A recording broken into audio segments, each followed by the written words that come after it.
Hello, my brothers and sisters in gaming. Welcome back to the channel. As always, I'm Jonathan. I'm your host here at QuickBird Gaming, and I appreciate you tuning in for another video, another episode of QuickBird News. Just as a heads up, during this video, I'm not going to be talking about the Nintendo Switch. I feel like that's a big enough news story that I'm going to be doing a separate video on it. So I'm going to talk about some other things going on in the games industry. The release of the Switch from Thursday kind of chewed up all of the news cycle. All of the big, everybody was talking about that. That's what was kind of the story of the week. So I'm going to talk about some of the lesser known stories and maybe bring up some things you hadn't heard. For this episode, we're going to be covering the week of Sunday, 30 March to Saturday, 5 April. And even with the Switch coming out, I still have a few things to talk about, so I better get into it. Okay, first of all, I have to talk about this indie game that has gone absolutely viral on Steam called Schedule 1. And this article from VG247, which was published on Monday, 31st of March, kind of encapsulates what happened with this game. And it says, Steam's latest viral hit with a higher 24-hour player peak than Monster Hunter Wilds is a game about selling baggies of, to guys called McLubbin.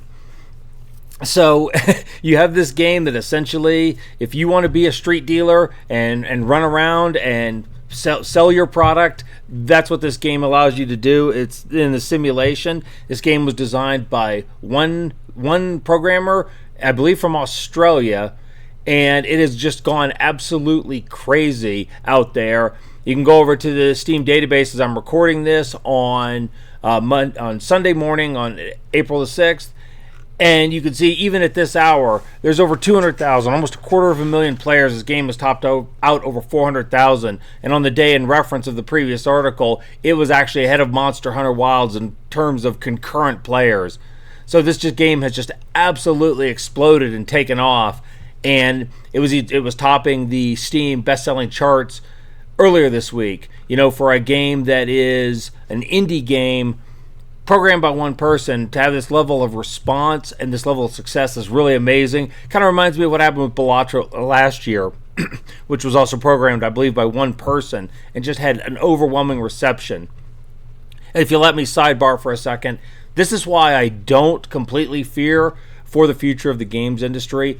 With all the thrash that happens, with all the things that go on with companies like Ubisoft, who I said I wasn't going to talk about, and AC Shadows and all the turmoil over that game, and Sony losing all the money on Concord and a couple years ago, and Warner Brothers having all the problems with Suicide Squad, Kill the Justice League. These big AAA titles that fall on their face and lose a lot of money, result in a lot of layoffs.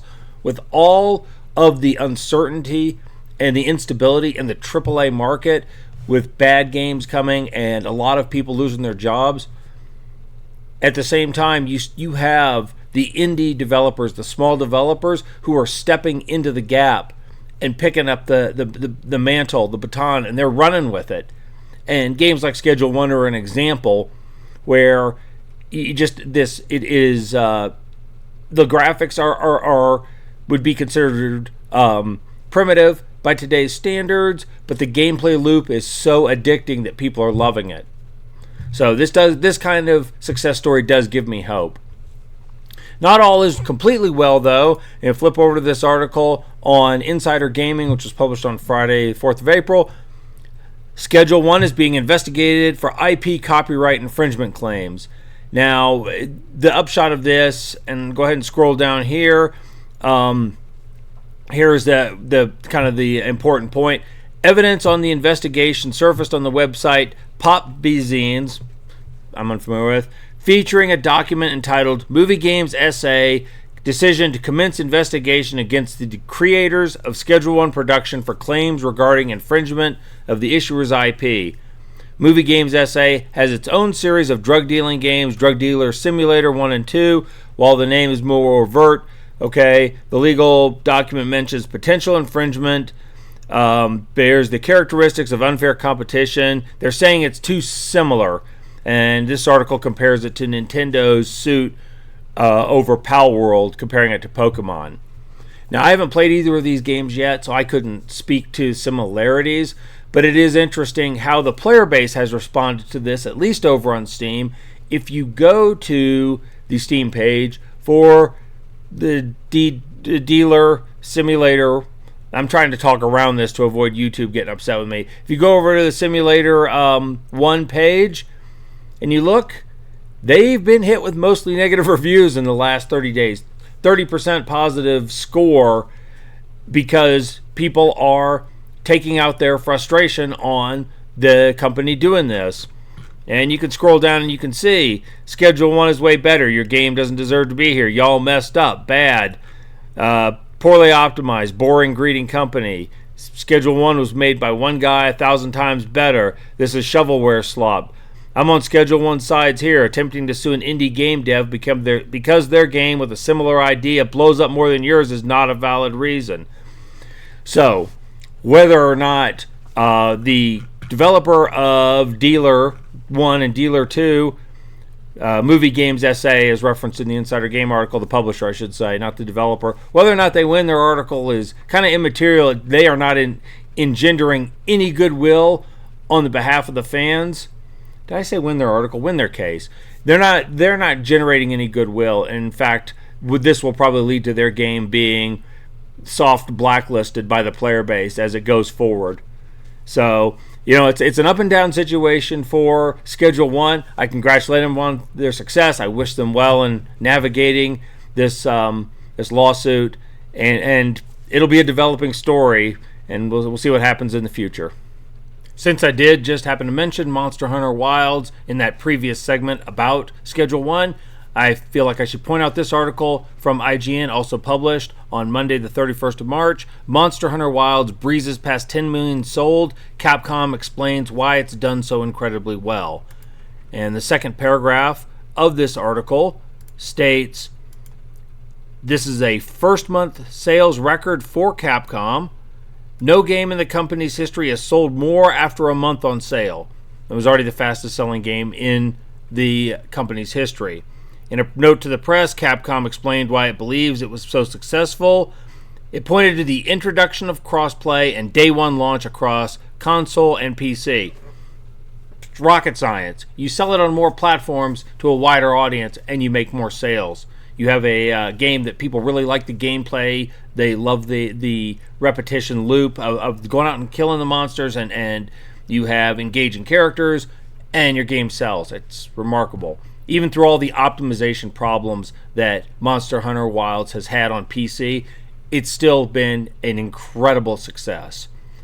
It's funny to me that you have to point these things out, that if you release it across PC and console at the same time, you'll get more success.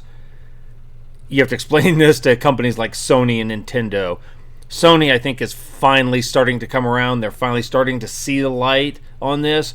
Nintendo never will. They're a lost cause. But it's good for Capcom. I salute their success. They should enjoy that success. I have to say that at 10 million copies sold, Monster Hunter Wilds is thus far the best-selling game of the year, without a doubt. So good for them, and I hope they continue to improve the optimization for PC players and keep people engaged in their franchise. And then, going in the opposite direction of Monster Hunter Wilds, we have Tekken 8 with this article also from IGN, published on Wednesday, 2nd of April. Tekken 8 community in uproar over Season 2 balance changes. Pros threaten to ditch the game. Steam reviews on fire. And that, my friends, is putting it lightly. And you read in the article here that it says the Tekken 8 community has reacted in anger after the Season 2 update changed the game in a number of controversial ways. Patch notes revealed across-the-board buff to character damage potential and offensive pressure, which has caused some within the community to complain that the game has strayed too far from the classic Tekken experience. Now, I don't play fighting games like this, so I'm really unfamiliar with it, but I'm just reading some of the things that the people who do play are saying, and oh boy, they are going to town. Here are some of the reviews. It says the game has seen a flood of negative reviews, over 1,100 in the last 2 days, resulting in a mostly negative user experience rating for recent reviews. It's worse than that. You can go to the Steam page right now and see it is overwhelmingly negative. And I don't know that I have ever seen an overwhelmingly negative on a main AAA title. Personally, I don't know that I have ever seen it. 12% of the 3,600 user reviews in the last 30 days are positive. And they, I mean, people, and look at this chart.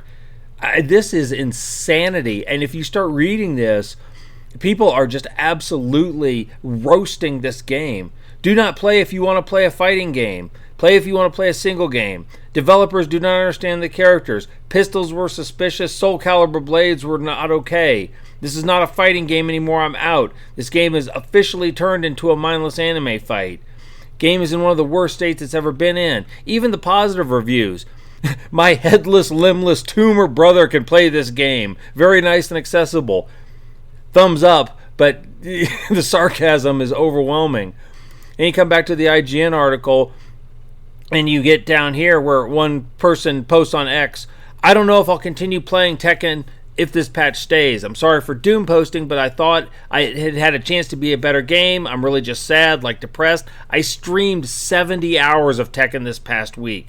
70 hours in 1 week to prep for Season 2 just to have those hopes shattered. Good night. This is an absolute train wreck.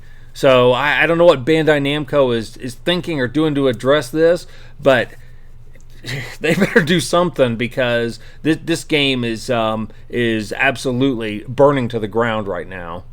One thing I'd like to touch on briefly that came out of the Nintendo Direct this last week that wasn't directly related to Nintendo itself is this feature, this article from Game Rant, published on Thursday, 3 April.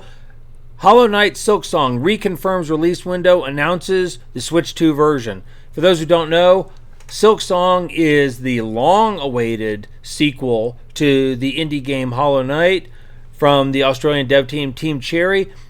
I believe that this sequel was announced in 2019, according to this article, and there's been virtually no word since then. Although the developers confirmed they are working on it, people have been eagerly anticipating it. It has been at the top of the Steam wishlisted charts off and on for a long time, and now we're actually getting a release window. According to this article, it's 2019. It was originally announced, and fans were growing frustrated with lack of news surrounding the title. Fortunately, Knight Silksong appeared during the April 2 Nintendo Direct, confirming a release window for 2025. The title will be available for Switch 2, will be out on June 5th, which leads most people to believe it'll be out sometime after the Switch 2. But, so they have confirmed it. So if you somehow missed this, just let you know, they have confirmed a release date for 2025. Who knows? It could slip into 2026 if they run into trouble. But it's a positive sign for people who have been eagerly anticipating and awaiting this title. So if you're one of those people, just a heads up if you haven't seen this, that it is still on its way. So in the interest of keeping the positive news train rolling, I have this article from Eurogamer, which was published on Wednesday, April 2nd. The headline reads, Atomfall release breaks records for Sniper Elite Studio that I thought we would have drunk more tea. And Rebellion Studio is celebrating its most successful launch ever with the release of Atomfall. Now, this is a kind of a survival, I don't think survival horror, but a survival-ish type game set in Britain during an alternative timeline after a nuclear disaster and a quarantine zone is established. Announced a pseudo-apocalyptic survival game. Okay, that said it better than I did. Set in 1950s rural England. And on X, Atomfall, the Atomfall official X channel run by Rebellion said, over 1.5 million of you have enjoyed Atomfall since launch. A pleasure having you observe protocol in Wyndham. Now, obviously, number of players does not equal number of sales. So, I think this game was available on Game Pass. It says, yes, it's available on Game Pass and PC Pass, likely bolstering its popularity, which is probably true. So that didn't translate to 1.5 million sales. On the other hand, I would call Rebellion a AA studio, maybe AA.5. They're not quite what I would put in the realm of the AAA studios, so I bet their budget for this game was lower and their overhead was lower. They didn't have to sell millions of copies to make it a success. And if they're happy with the 1.5 million players, that's fine. From what I've read, everything I've read about Atomfall, kind of the consensus among players who liked it and didn't like it, they agree that the world is gorgeous, it's developed well, it is a treat to explore, and it seems to be bug-free and error-free. It doesn't have any game-breaking, crippling problems. Criticism seems to revolve around the gameplay and the combat being a little janky, a little slow, and the length of the game only being 15 to 20 hours. So a lot of people who gave it negative reviews did suggest waiting for a sale. But overall, it feels like the consensus feels like it's a relatively solid product from a not AAA studio. And since I think this is Rebellion's first kind of venture into this type of game, they're mostly known for publishing the Sniper Elite games, which are more of a shooter type game. So this is something a little different for them. And if they're happy with the way things have gone, I think that's a positive. And this is a game I've wanted to check out, and I'm going to at some point. Just eventually I'll wade through my backlog and get to these things. But it sounds like it's going well, so good for Rebellion. Next is this article, which I can only file under the category of stupid companies are going to continue to be stupid. And this is from Dual Shockers, and it was published, I believe, on Tuesday, April 1st. This is not an April Fool's joke, though. Wizards of the Coast DMCA war hits Baldur's Gate 3. Wizards of the Coast issued a DMCA takedown on the beloved Baldur's Gate 3 mod, Baldur's Village, for Stardew Valley.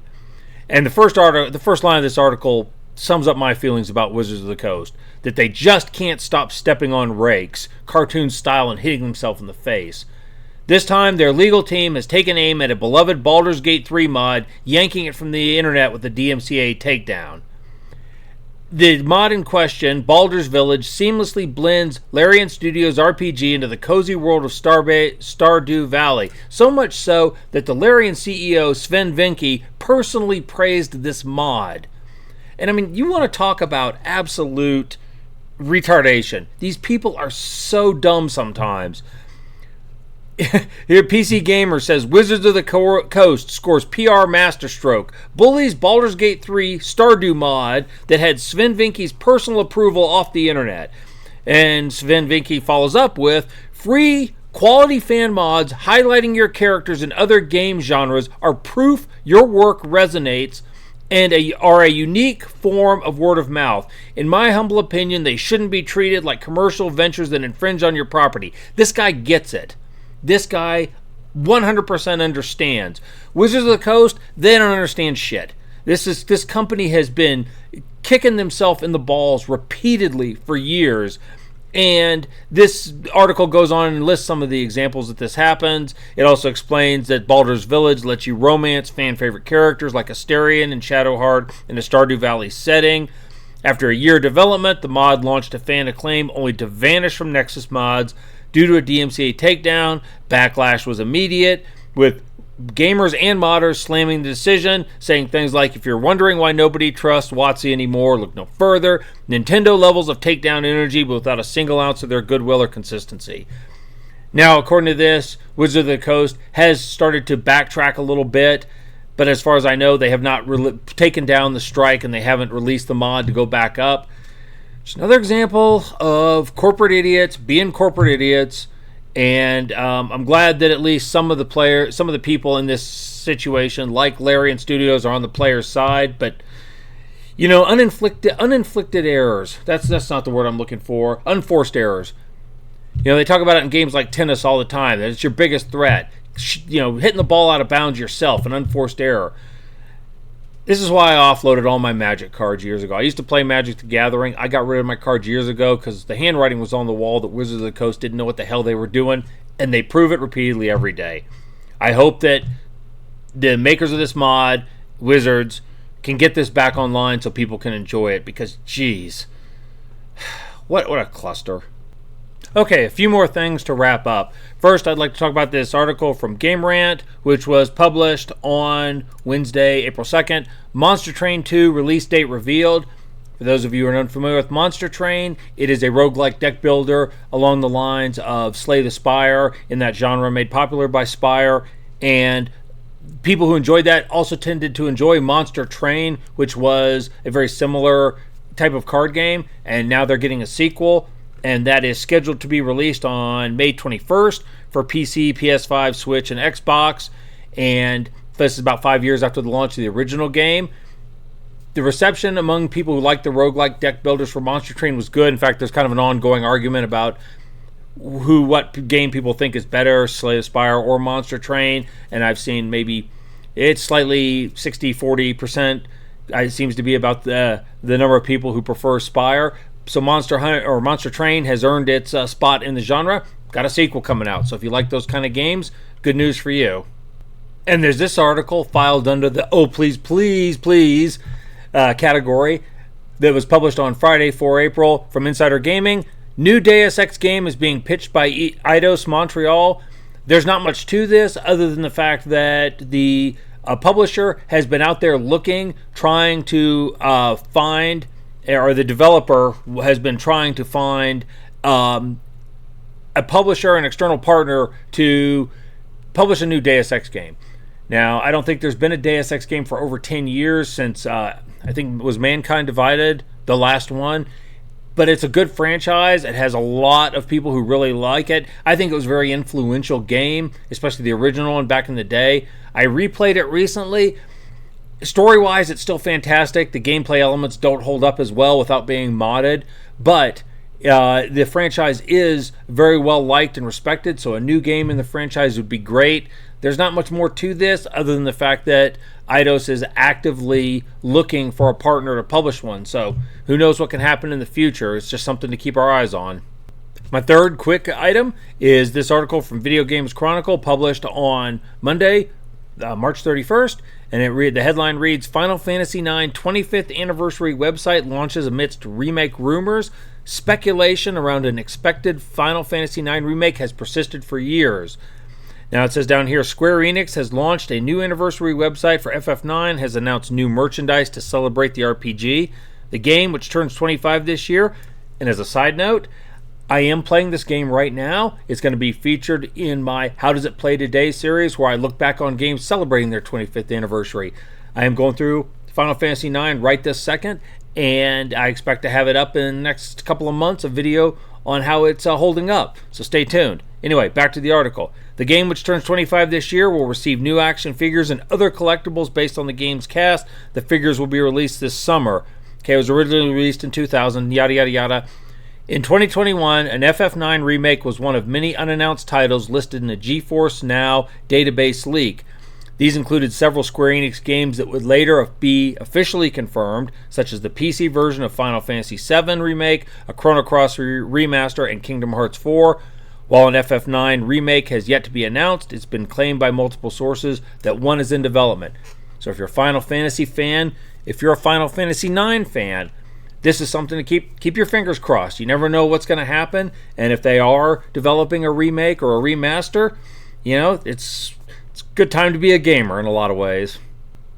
Okay, last I'm going to wrap up with this article from PC Gamer that was published on Thursday, 3rd of March, or 3rd of April, rather. After hitting kids with cars was patched out, Inzoi players are now kidnapping babies. I mean, in this life sim, when you read the article, it basically describes how players can forcibly abduct this other sim children in the area and bring them to their house. And this was like the headline says, after people were running over children with their cars. Something about sim games always seems to bring out the most diabolical elements of the player base. You know, the internet is rife with stories of people who have drowned, electrocuted their sims, committed adultery, robbed banks, and everything else. Every other sin and crime you can imagine under the sun, people have done it in the sim games. And now they're doing it in the Inzoi games, or Inzoi game. I know it's early access. I know the developers are going to try and stay ahead of this. They're going to try and patch out some things like the using the kids as bumper cars. But you're never going to get all the way ahead of the player base. Players are always going to find diabolical things to do in their simulation games. And to me, some people would say this is sick and twisted, maybe on some level. To me, it's just a testament to the ingenuity of computer game players who say, well, what happens if I do X? And sometimes you can do X, and that's what happens. So, good luck, Inzoi. You programmers, you guys, if you're going to try and stay ahead of the gamers, do wish you luck, because you're going to need it. All right, on that note of committing federal crimes, we're going to wrap this up. Virtual federal crimes, let me say. We're going to wrap this video up. If you made it to the end, I appreciate you hanging into the end. I appreciate your patronage. Anybody who is a subscriber who is still watching my channel, thank you very much. I do appreciate the support. It does mean a lot to me. If you'd like to become a subscriber, please do so. Please let me know what you'd like to see in future videos. Drop a comment down below. Leave a like on the video. All of that engagement I do appreciate it. It does help the channel. And if you'd like to see more of this, please let me know. In the meantime, I'm going to call it quits. It's about breakfast time. Didn't do a night video. Did a morning one this time so I can get this posted. About time to go have some breakfast and then get on to do with the rest of my day. So thank you once again. You all go out there, live your best lives, and you all stay gaming.